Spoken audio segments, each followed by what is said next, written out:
Hey guys, wanted to go over a book that I read a while back called E-Myth.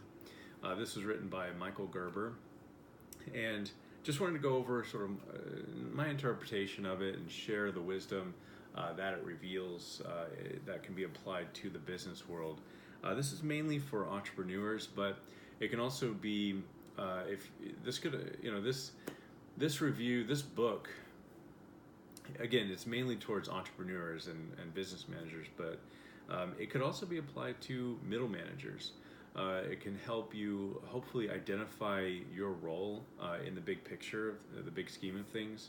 That's really how it affected me. And also, if you're working, if you're sort of a technician or a specialist and you're working on the bottom floor, and you're working for a manager, you're working for a CEO or an entrepreneur, this could also help you identify where you are and where you want to be.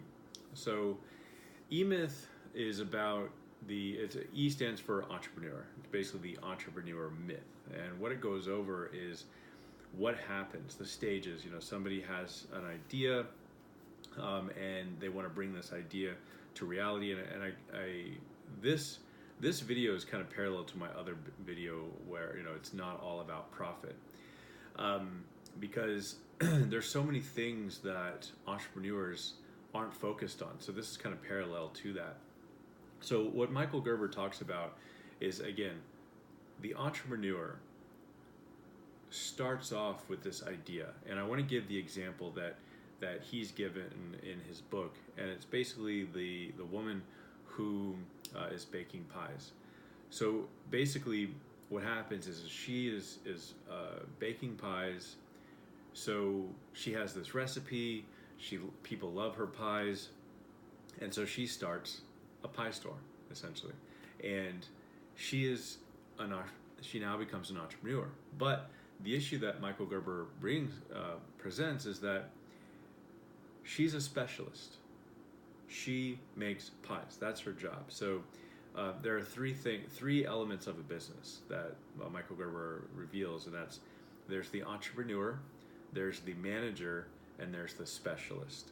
So going back to the pie maker, she is a specialist pie maker. That's her specialty. That's what she does.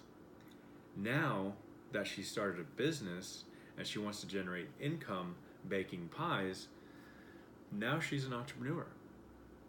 And Michael Gerber reveals this challenge that she has between running a business and baking pies. And so, stepping away from that example, I just want to give an example of somebody I know personally who's a florist. She is a florist. She's a specialist as a florist, and she has a floral business.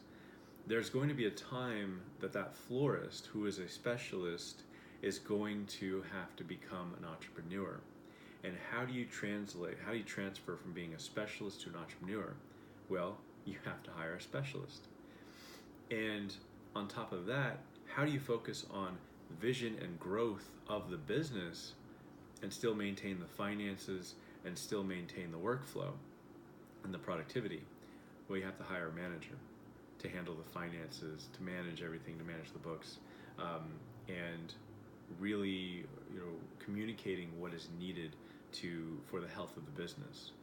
So, essentially, again, there are three types of people in a business, and while you don't necessarily need three different people, because a specialist can be an entrepreneur, a specialist can also serve as a manager, an entrepreneur can serve as a manager.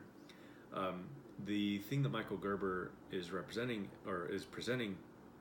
is that if you're not able to separate the function of the entrepreneur, if you're not able to separate the function of the entrepreneur from the function of the manager, from the function of the specialist, if those can't be three different people, then you'll need to identify the tasks that require the focus of each skill set.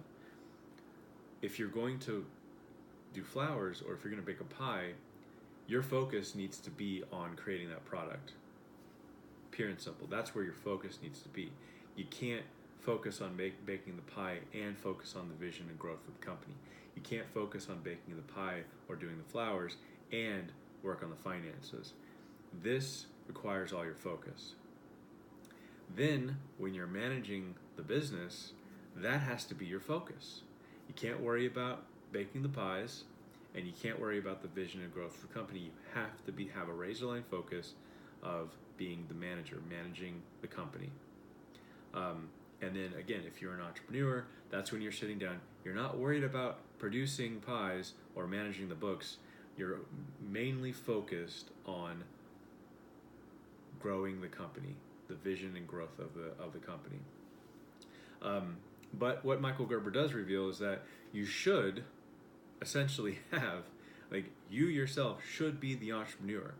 You're going to be more successful if you can solely focus and separate yourself from management, separate yourself from the specialist, from the technician, so that you can completely focus on growth, vision, and the company. Because once you're there, then you can delegate, and you'll be able to push those responsibilities to the manager and the specialist to where they need to be. Again, if you're the manager, then you can let the entrepreneur worry about growth and vision. You can let the technician worry about producing, and your job is solely to manage the operations of the company. That's it. That's all you're worried about. That's all you're concerned about. You're not worried about growth and vision. You're not worried about production. You're just worried about managing the company. Okay? And again, if you're the specialist, then you shouldn't be worrying about the books. You shouldn't be worrying about the growth and vision of the company. You should only be worrying about producing the project you're working on. So, anyways, very interesting book. Highly recommended it if you're really, for anyone. Definitely if you're an entrepreneur, but if you're a middle manager or upper manager, and if you're a technician and you're kind of worrying about your place in the company, read the book. Highly recommended.